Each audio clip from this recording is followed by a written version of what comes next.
composer. He moved to France later on and spent most of his compositional career in Paris.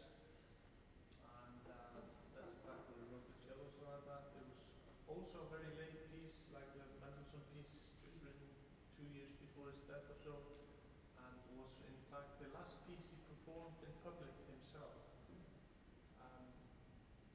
This slow mode we're going to play, it's become somewhat traditional to take it out and play it as a separate piece, as an encore or so, and so we allow us to do the same.